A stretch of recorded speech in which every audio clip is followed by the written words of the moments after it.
Okay, cool. We're live. So, hi, hi Facebook, hi YouTube. It's Kevin. It's Kevin here with another dog talk. Hope everyone's having a good Thursday afternoon. I'm here with a fellow dog trainer, Sarina. Sarina, how you doing? Good. Nice to see you. Nice to see you too. So, before we start with our topic, why don't you do a quick intro about yourself, where you're at, what you do, and do you have like certain niche in dogs or specialize in anything in particular? Okay. Well, my name is Sarina Samson. I have been training animals since I was little as a hobby in 4-H, and I had horses and sheep and goats and dogs. And I became involved in animal rescue in 1991, I think it was, and I primarily handled the cat rescue. There were other volunteers in the PAWS organization that handled dogs. Um, so I have a lot of experience with common behavioral issues with cats and helping cats stay in their homes and rescuing cats. And so now I actually live in Costa Rica, where I volunteer for the local dog rescue, Pata Samara Animal Rescue. And I'm just about to launch my first retreats for dog trainers. So we'll be having folks coming down here and spending some time with presenters and special guests and having a good time here. But we're here to talk about cats. Mm-hmm.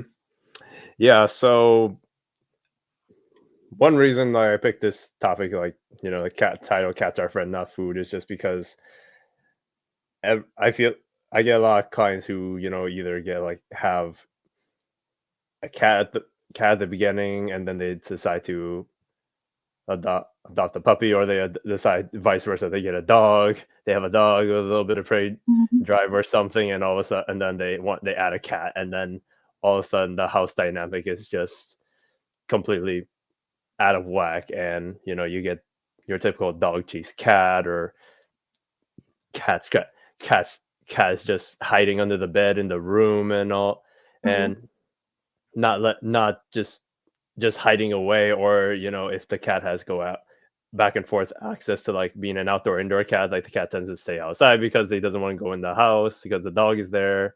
So I get a lot of clients that ask me, how do I make it so that my dog doesn't keep chasing my cat, and or how do I have it where my cat's more comfortable to be around the dog and things like that. So that's why, since Serena, you're have a lot of experience with cats, and you're helping dogs as well. So I think it's a perfect situation, perfect opportunity to discuss it and see if we can talk about those things, so that Mhm. when people listen to this or watch this video, it helps them practice or implement some things that can make it easier for both their dogs and cats. So Mhm. right now, like with you, Serena, like what's the most what's the between like dog chasing a cat like for fun, or like chasing a cat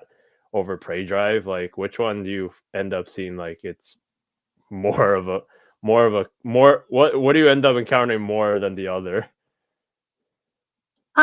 That's a really good question. I'm not sure I am the right person to ask about that. I Yeah. can tell you how to prevent that. But in Costa Rica, things are a little bit different. Hmm. So there's a lot of free roaming animals here. A lot of Yep. people don't even have a fenced yard, and it's very normal to just open the door in the morning and let the dog out. And Hmm. so a lot of the times the dogs are chasing all kinds of things. Hmm. But I think it's a really good topic because cats are, I think, according to the AVMA, there's 85 million pet dogs in the United States, and there's about 62 million pet cats. So they're pretty popular, right? Cats are the second most beloved uh, domesticated animal in the world, and it's pretty normal to have them together. And a lot of people just don't, they don't introduce them right, or they don't think about what the needs of the cat are. Mm-hmm. And so, you brought up the situation where someone already has a cat and then they get a dog, which is very different from having a dog that's never been around cats and then bringing in a kitten, right? So there can be a lot of problems. But for me, like when I get a puppy and I'm raising a puppy, I like for them to meet a cat. You know how some dog trainers have a demo dog? Yep. That's a really stable dog that helps other dogs kind of learn how to behave. I think it's a really good thing to have a demo cat. Mm. Yep. And I'm often surprised how few people do, because cats are predators, but they're also prey animals, so they have a much higher fear response than, of course, a little fuzzy running thing is very attractive to a dog, Sure. right? Yeah.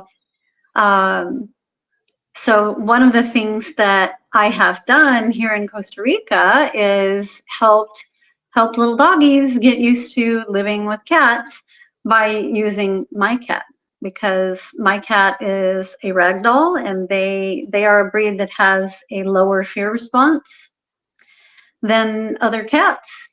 And he loves dogs, but he'll put them in their place if need be. So I think it's very important for young dogs to have those kind of formative experiences where they realize that it's not a bunny and it's not a chew toy, right? That this animal has some scratchy toe beans, and simply teaching them to exist calmly around them. It's similar to desensitizing to any other trigger. Mm-hmm. Yeah, I didn't. Yeah, I didn't think. I didn't consider like like the breed of cat where like that's a very good point, because I feel like I don't know, between there's so many different kinds of cats. There's like turtle shells, there's like tabbies, there's like there's the even like Persians, or like even the hairless cats kind of thing. Like that's definitely a good point there. And yeah, I love I love cats, and I would definitely love to have one, but I have two or three dogs that have prey drive in this house, so it's definitely something where if I could incorporate it slowly, I would love to, but I probably have to get a cat that's also solid and doesn't have as much of a flight response as what you mentioned. So, um, but yeah, I think like right now with like how like let's say let's say we had like a dog that we brought in. Let's say it was like a young puppy or something, or it was like one of the dogs you take in to get used to your cat. Like right now, like do you do anything specific with it? Obviously, it's like you're supervising Yeah. them when they're together, things like that. But like, do you do any do you like have them like on like letting them drag a leash, or have a leash on at first, or like Well, do you put them? the little Yeah. doggy that the rescue dog here that I recently worked with on this she was like 6-month-old puppy, and the owner had two elderly cats, so they were fragile. They didn't have a lot of they just didn't have a lot of strength to deal with this young dog, right? And so they were just hiding under the bed, and the dog would chase them when they would run by. And so she came to live with me for a week. And there again, the training needs to be humane for everyone. So you have to have the cat that has the right character. So my cat is unafraid of dogs. So I just simply crated him on the terrace. I put him in his crate so that the dog could sniff him and check him out and just kind of get used to his presence there, which he was completely not stressed by. Mm-hmm. And then when she was allowed to greet him, it was definitely on leash. And then we did some place work where she was back tied and the cat was free. But it was all gradual steps. Mhm. Mhm. Yeah, because I just feel, yeah, I definitely feel like most people when they get the dog and then they get their cat, they usually they just they just Just let the throw them dog go. together. They just throw them together, or they're just like, "Here's your home," and then they're like, "Oh, he found the cat," and then all of a sudden it was just like Hmm. it was those moments where like the cat's like, who is like, what is this? I'm like, oh god, now it's chasing me, and then ends up happening is either the cat just hides in the room and everyone gotta close the room door so the dog doesn't go bother the cat, or Mm. you know, Well, and you bring up a good thing, a good point about space, right? Cats do need to have dog-free space. They need to have a safe place where they can go if they don't want to interact. So that's mhm, where baby gates and other spaces away from where the dog is can come into play. So that yeah, he has a safe place, and it's really, really important that their litter box be located in an area that is 100% dog free and that they feel absolutely safe in. Because mhm, obviously, the most common behavioral problem for people getting rid of cats is not having good litter box habits. Well, the last thing you want to do is put the litter box, in the bathroom where the dog can get to it, because then they can't even use their box in peace. So it is important for the cats to have their own space most of the time.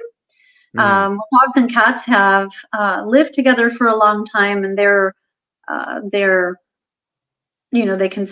considering each other the same pack. Sometimes you can relax that, mhm, but certainly with new introductions, with new pets coming into the house, it's really important that there be some space, definitely. mhm. Yeah, and I forgot. This was like a lot. I think this was maybe like last year. I think when I made a post or something. I don't know if it was you or someone said that cats take like a longer time to adjust to like a newer like Hmm. pet, like whether it's a dog or cat, right? Because I think it's like they take like versus like a dog that might take maybe like a month or two. I think cats. I forgot if it was. I For some reason I heard like I read one of the comments saying like cats take like a few more months to finally to like get adjusted and finally get more comfortable. So um and I mean it also But depends. the I also dog, it's very yeah individual. yeah I don't yeah I don't know. It was like there was like a post. Yeah, it was like a post from way back then that I was like I wasn't that I was like, huh, that might be a good thing to bring up. But I mean, yeah, dog is almost this. Some dogs are the same way, but I think, yeah, I don't know too. I feel like also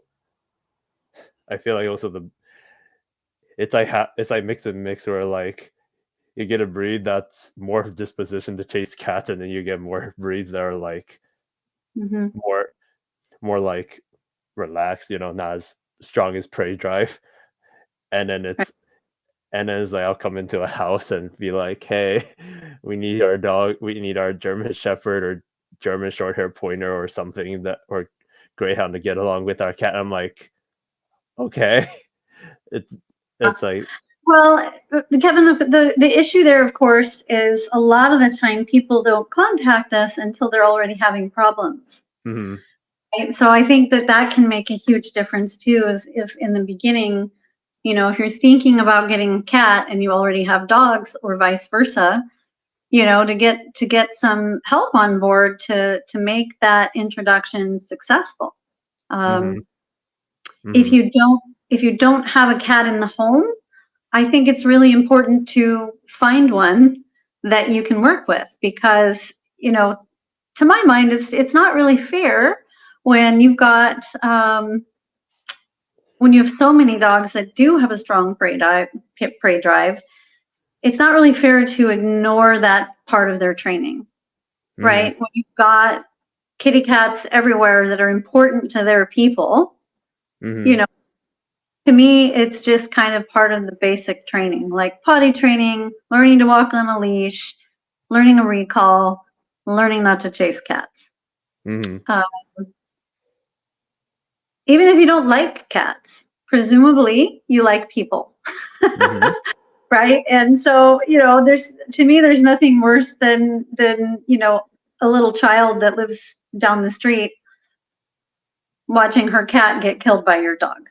Right? Like, even if you don't like cats, and everybody can see that that's not okay. Mm-hmm. So to me, it's important to think about these things and make getting used to other common animals that are in your area, which Mm-hmm. for most of us, all of us, is cats. But if you live in a more rural area, it might also be livestock or chickens, right? Um, Mm-hmm. so it's important to think about those things. What does my dog need to learn and know to be successful in the human world that I'm bringing them into? Mm-hmm. And so when we were raising our Tervuren puppy, we didn't have a cat at that time. My husband's actually violently allergic to cats, so um, there was no cat. We've made an exception for here in Costa Rica because everything is so open air, Mm-hmm. and that's probably a whole podcast in and of itself. How to live with a cat when you're violently allergic. So, but at that time we didn't have one, and I purposely took my dog around the neighbor's cats on a long line, so he could learn to respect cats. Mm-hmm. So a brave cat who wouldn't run, and let him come up and say hello and get a little, get a little taste of the scratchy toe beans. And I was controlling the situation the whole time, but you have to be, you have to kind of be sure of what you're doing if you're going to do that. But as a young dog, he was just a puppy. He was just, everything was a toy. There's not a lot of prey drive developed at that point, but it did teach him to have a little bit of respect for these small creatures. And then I was able to introduce him to other cats, Mm-hmm. and he had this experience of pause instead of chase. Mm-hmm. Yeah, no, that's really good point. It's really good points right there. And like I always like funny like I pull some tips between like dogs and cats out of like you seen like Jackson Galaxy, the My Cat from Hell shows and things like that. Yeah. Um like I've I don't know, like do you feel like like those bookshelf things that like the cat shelves that they can climb on, like do you feel like because I feel like with some of the situations where I feel like the cat doesn't have like enough escape routes, I feel like it's only the only escape route is like Up. the bedroom or up. Yeah. So sometimes what I end up suggesting with cat owners or like pet owners that have like a young dog and cats is like I usually just suggest some of the cat shelves where like it gives them different options, like different escape routes, so Mhm. so the cat feel more secure. Uh, knowing that there's different routes that she can go. She could go on the living room cat shelf. He can go on the hallway cat shelf. It's but um, especially where like I feel there's times where I just and I and I think maybe because of what you said about the litter box, maybe might not be as good as an idea, but like I've told people to grab like the bedding of the dog and put it where the cats can investigate like comfortably. I've done it where they we grab like a blanket where the kitty was or something and let the puppy investigate it so they're not like trying to so like they're checking each other out indirectly. Mhm. Um I even done it where I have like the baby gate like between the dog and the cat and I've tried to have it where like they can like maybe they start with the towel over the thing or they start with like from a distance where they feed the puppy on maybe a few feet over there and they start feeding the cat from a few feet over there and then start eating or even having the cat eat like up high like up on a counter or the kitchen thing where they can learn to eat around each other. um so far it's kind of like most of the time like it ends up helping them. It helps the cat and the dog adjust and get a little bit desensitized, but like I would love to hear more tips on like what else you would do in to Well, up them for out. introduction, Yeah, introductions and just like well, when a kitty comes home, it should be in a small space for the first week at least anyway.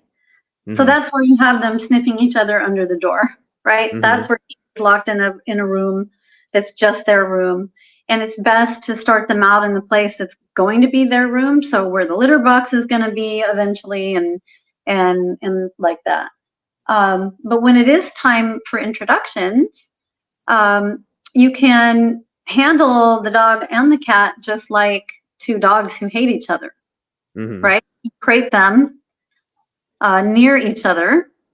mhm, And I do recommend crate training for cats as well. Every kitty needs to go to the vet, and it doesn't have to be a traumatic experience. yeah, The most traumatic part of going to the vet for cats is just leaving their home territory, just being put in a box and stuck in a car, mhm, right? Cats get very settled in their territory. They typically have, like if you have cats in the city and they are indoor outdoor cats, you'll see that they have these little territories that are like a 1 block radius, and they don't overlap very much, and they just get very like set in their ways, much more than dogs do. mhm, And so I think it's really important for them to be accustomed to being crated and going in the car. So not mhm, every kitty has to be an adventure cat like mine, right? So I've had a goal since I got him to be able to take him ATVing on my quad, going on the motorcycle, walking on a leash like a dog, doing all of this other stuff. Um, Nobody has to do all of that, but if people can help their kitty be more comfortable in a crate and going in the car, then it's going to make travel, moving, and the vet far less traumatic. So that should just be a part of their training, just like with the dog. So you've got the dog in one crate, you've got the cat in the other. They can be where they cannot see each other, mhm, but then you can also bring the crates closer together. You can face them, trying to see, you can face them so that they can see each other, right? mhm. You just help them to gradually get used to the idea of this other being that looks a little different and is kind of funny. But Okay. as far as introductions go, it's just slow and steady, Mhm, slow and steady, and then of course keep a drag line on your dog at mhm, all times in the house, because if the kitty does, even after they've been introduced and if things seem fine and everything's good, I always recommend a drag line. mhm. Kitty Oh yeah. runs and the dog decides that looks like fun to chase, then of course you have some control.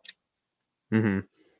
Yeah, yeah, it's like it's just really nice to just let have a drag line because like your dog's gonna run super.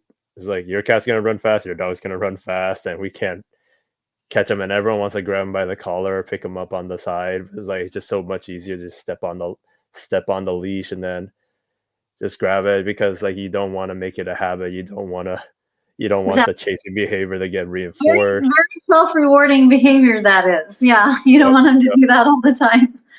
yeah, But good point though with the safe places for the kitty, some escape routes, and also maybe some furniture where it's just theirs and they mhm, have a safe place to get away from the dog. mhm. What are Because some like other common problems that your clients come to you with about cats and dogs living together? let me, s- let me see. I think for Kitty the most. cigars? Mhm. Kitty cigars? Cat poop has a lot of protein in it. Dogs love it. Yeah, I definitely had clients that have dogs that have gone into their kitty litter boxes Yep. for the for the for the for the delicious nuggets that are in that litter box. And even like my dogs one day, like we were on a hike and then they found some random cat scat like in the grass. Mhm. They thought it was worth it, but then when we got back home, they had really bad diarrhea in their crates. It was not pretty. Again, make sure the kitty has his or her own space, right? Yeah. Dog-free space where you don't have to be chasing your dog out of the litter box, and your kitty doesn't have to worry about your dog interrupting them when they're doing their business. Mhm. So it's Yeah. just a matter of, I think, setting up the house correctly in the beginning to avoid problems from starting is huge. It's yeah, it's huge. That can't be understated. Yeah, and I think too, like if you never gave the chance to allow like chasing to be like an actual habit and like an option, like I think as over time when your dog just learns how to just desensitize and also just learn, okay, this is we just chill out around the cat, I sniff the cat, and walk away or like coming back when called. Maybe if the cat like I mean, I've met cats that play with dogs, which is super cute. Yeah, Um, my but cat loves dogs. My yeah. cat is 14 and a half pounds, and his dog sister is 6.5 pounds. So Mhm. she has exactly zero interest in playing with him because he just beats the heck out of her. And so my cat loves when we have fosters or when I have a board and train or a day train dog here. He loves his dog buddies. Mhm. So Yeah. I guess one thing that comes up is like, which probably would help if the dog were to have a long line or something like that where some dogs, some dogs will back away when the kitty gives the little toe beans of fury kind of thing and mhm, back off. I've met one or two I have clients with dogs that are just like in a nice way, bring it. coconut, nice in a way, like clueless. Come up Uh, like, hi, kitty, I love you. Get away from me, and the toe bean swipe of fury, and the dog's like, what? And then I feel like we have to be like, okay, dog, you gotta learn when the kitty meow vocalizes and swipes, you gotta move away. Um, mhm. Yeah. Well, and there is something to be said for supervising carefully and making sure that you have control of the situation, but also allowing those interactions, right? yeah, I mean, the kitty is making it clear what they will and will not tolerate, what they like and don't like, and I think it's really valuable for dogs to respect that. yeah. You Do know, you feel to respect that cat's space and leave them alone if they don't want to play or they don't want to, whatever. Yeah. Do you feel like the cat, um, if they see that you try to advocate for them, like if, let's say, like I was supervising my puppy or my young dog with the cat, right? And then the cat did a little swiping, and the puppy like instead try to engage and play or try to be like, oh, I don't understand what this means. Like if the cat saw me like move the dog away and try to and help resolve the issue, do you feel like the cat gets more comfortable trusting that mom and dad can handle the situation, or do you feel like they're very like they still are like, oh, I don't know? I think it depends on the cat. So some cats are, like I said, some cats have a lower fear response than others. Some Mm-hmm. have a higher tolerance for stress. Yep. And I have, in the case of this dog I was just telling you about with the two elderly cat sisters, that Mm-hmm. was really needing to be all on her. Like she needed to pull her punches and she needed to be nice to the little old ladies because they just didn't have,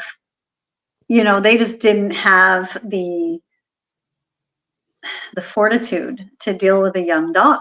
They just Mm-hmm. didn't. And there's so many degrees here, right? This is like talking about the difference between a really soft dog and one that'll redirect and turn to aggression, right? Like there's just so many variables there. It can be hard to say, but I do think it's important for every member of the family to feel safe in their home, to have a space that is just theirs, and Mm-hmm. we're talking about interspecies homes like that, the more vulnerable one needs to have a safe escape route also. Mm-hmm. So this is just simple dog training 101, really, Kevin. Like if you Mm-hmm. leave the house and you have a, I don't know, a young, enthusiastic herding dog and some kind of bully breed, big, strong, muscular dog, and then a little miniature chihuahua, Mm-hmm. might be a good idea to crate and rotate. Might be a good idea if you're not around to supervise to separate them.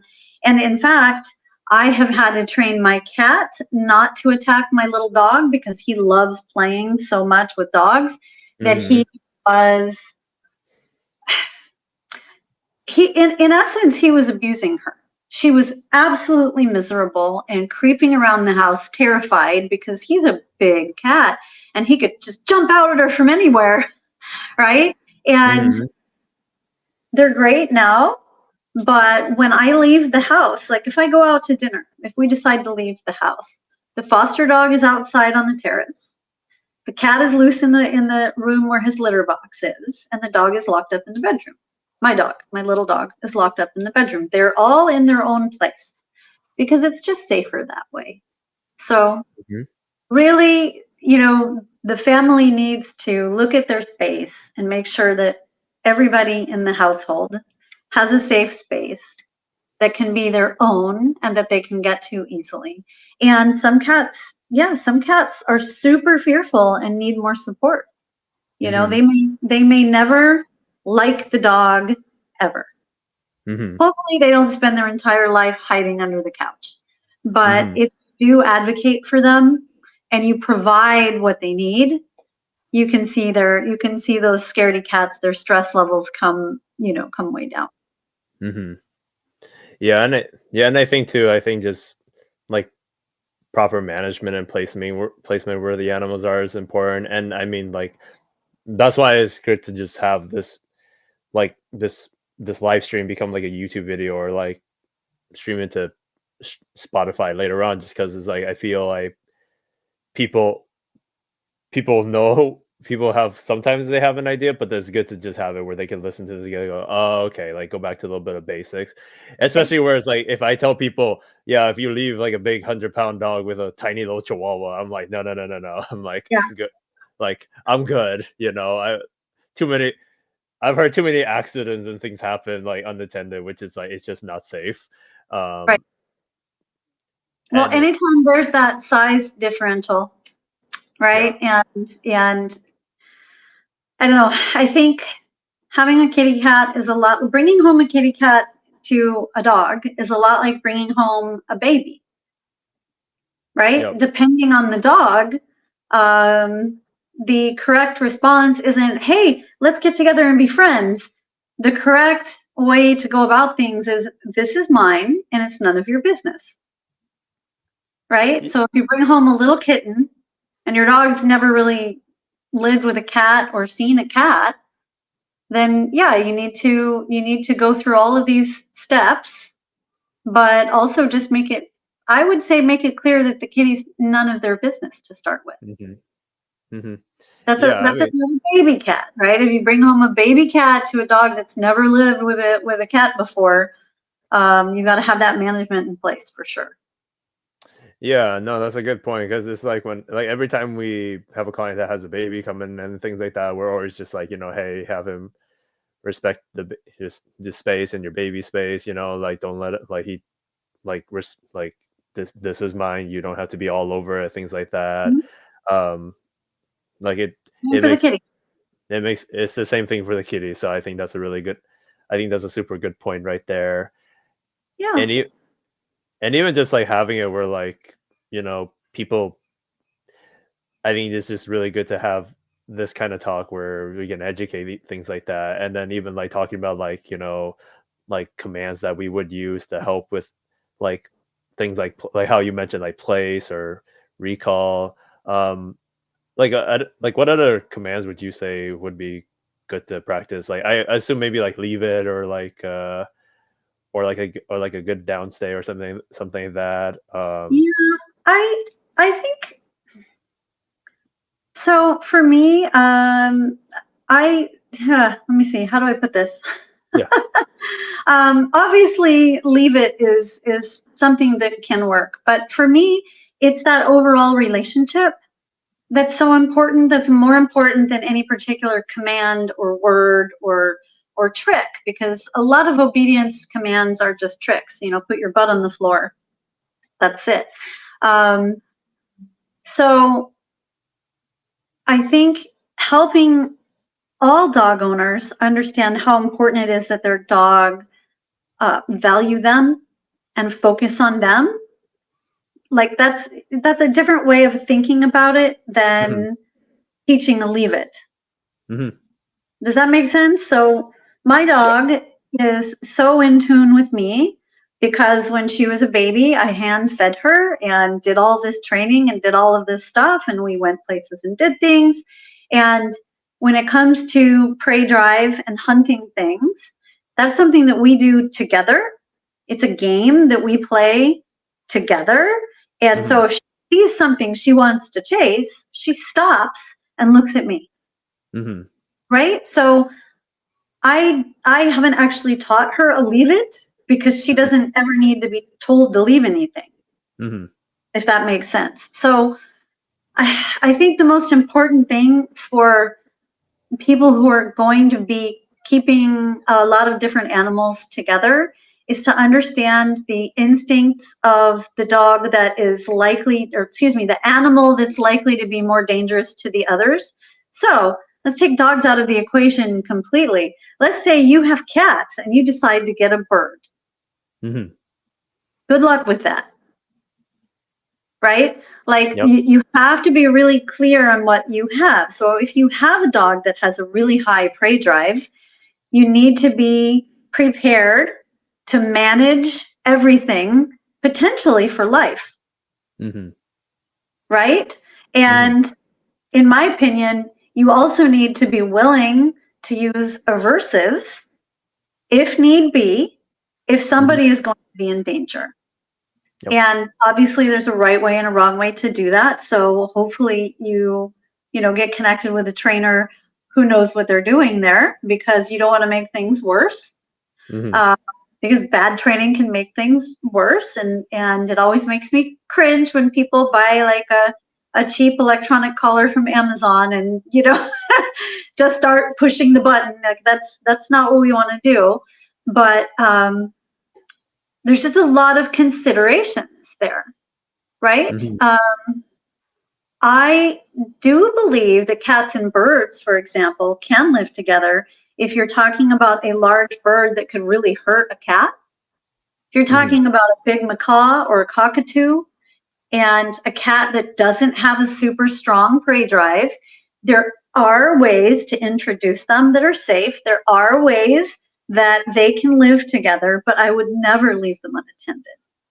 Yep. And it can be similar with dogs. Very similar. There's so many different kinds of dogs with different instincts, and the same with the cats. If you have a fraidy cat that's always going to be a little bit scared and always a little bit more likely to run, and you have a high prey drive dog, that is a recipe for disaster. If you have a dog that is just pretty mellow, has I guess what I would say like normal prey drive, like, yeah, they still kind of have some prey drive. That's why toys are fun.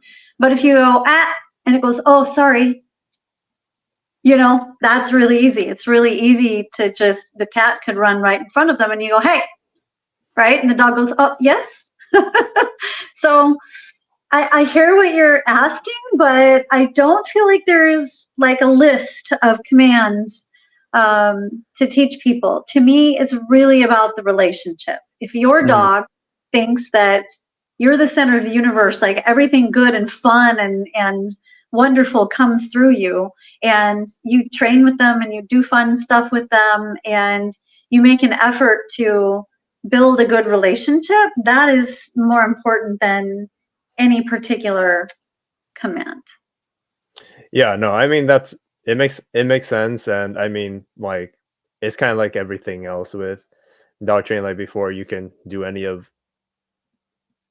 anything, right? Like you got to have a good relationship with your dog, like whether you whether it's like whether I'm trying to play a good game of whatever tug or things. If I want my dog to go out, like go down to the beach with me, or like the cat thing, it's like, yeah, I think having a good relationship, it definitely matters. Um, just Well, because Kevin, what if you brought home a rotisserie chicken? You know, mhm. those rotisserie chickens that you get at Costco that are just like super delicious. How would you get your dog to leave the rotisserie chicken alone? uh, You really want that chicken. well, I mean, I'm sure it's how most like for me, it's like I make boundaries like in the kitchen, and it's like we teach like I teach the dogs like the boundaries where it's like, if they step into the kitchen, they get their nose a little bit too close to the counter. I step in, I put a little bit of Mhm. uh distance The pressure, body pressure. body pressure, and then Yeah, it's like, you can body block the dog from the cat too. yeah, yeah, and then it's just one of those things where it's like and that's the thing where that's a good point too. It's like it's the same thing where like if I'm trying like whether I'm bringing a chicken home, if I'm trying to eat a sandwich, I don't want my dogs like right here, Yep. like what you got there. It's like no, give me space, go over there, or hey, give me a little bit there. Once I'm done eating, then I invite you over, then I can love on you, or like I can share a snack with you in the corner there instead of eating Mhm. right here on my couch. It's good. Yeah, that's a good point too. Where now you're making me want rotisserie chicken from Costco right now. So, and I Sorry, live 5 minutes, and I don't I get live those 5 minutes, anymore. and I live 5 minutes away from a Costco that too. So, So no problem, easy peasy. Just run down and get one.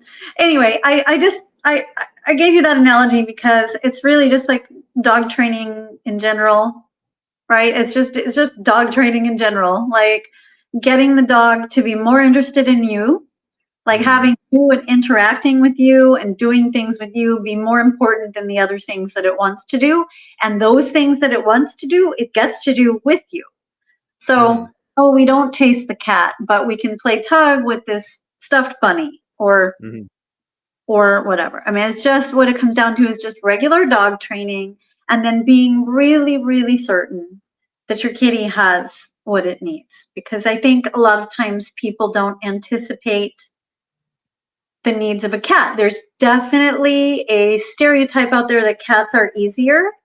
mhm, And in some ways they are, but when you're bringing a cat into a home where there might be children and multiple other pets, especially dogs, mhm, yeah, it's really not fair to the kitty if the cat doesn't have what it needs. mhm. So, Yeah, yeah, I feel like it's almost the same thing. Whether it's like when you bring a cat and you had that cat for like years, and then all of a sudden we bring a dog, or if like we have a dog that's like maybe 16. I'm throwing an age number out there, like 10 or 15, right? And then all of a sudden we bring like a week old puppy, and yep, like it's not, and it's like for some dogs it's like cool, it's fantastic, and for some dogs it's like, hey, it's kind of this a is a bit little much. is a bit much or a little bit unfair, where now this old dog all of a sudden is like an unofficial babysitter, or like you have this cat and all of a sudden now they got to deal with this dog that's like, Right. and that's why I think, and that's how, like, how you talk about it, where that's where we come in, make sure we have to have a good relationship with our pets, and make sure like the pet in particular that's being stressed or upset, we make them feel they have a safe spot, or they have a way to get away, and different options, and also letting, like, we want to assure them that we can help you advocate for this other your stepbrother, your housemate here, that Yeah. we can have like a more harmonious housing situation, Hmm. and but I mean also, and also too, where management is, of course, is definitely important, like if you can't watch them, make sure you have crates, or make sure they're in different rooms, and or even just like the more extreme cases where you really just really need to just hire a trainer, a good one, like that will show you what to do, give you guidance, and maybe work on maybe a little bit work on muscle conditioning and things like this, and good good management to make Yeah. sure no cats go to heaven like too soon, you know. Yep. But I I think think. that's one thing, Kevin, that's just really important for me and that's because I see, I'm in rescue. I've been in rescue a long time, and obviously, we talk to a lot of other trainers too, and it seems like there really are a lot of dog people and cat people, right? There are people that definitely have their preference, and Mhm. for me, I feel really passionately about how important this is. I feel like dog trainers should be learning more about cats than they are, because ultimately we're not really dog trainers, most of us. Most of us are actually people educators, right? Mhm. Like for the vast majority of pet dogs, it's the owners that we're teaching, because so many of the problems that people experience with their pets can be cured or solved simply by making subtle changes with how they live together. And so, like I said, with there being 62 million pet cats, um, to me, it's just obvious that more dog trainers should also be cat trainers. I'm Mhm. not saying they have to teach their cat to walk on a leash like me, you know. Although Starbuck walks off leash now. He walks better off leash. Cats are affiliative. There's this myth that they're not. They're solitary animals or whatever. But again, there's genetics and there's how you raise them. And so Starbuck feels very much a part of this pack. I taught him to walk on a leash by getting him to follow my dog Lily. Mhm. Like he came to our house and bonded with this other little creature, and then he just started following her.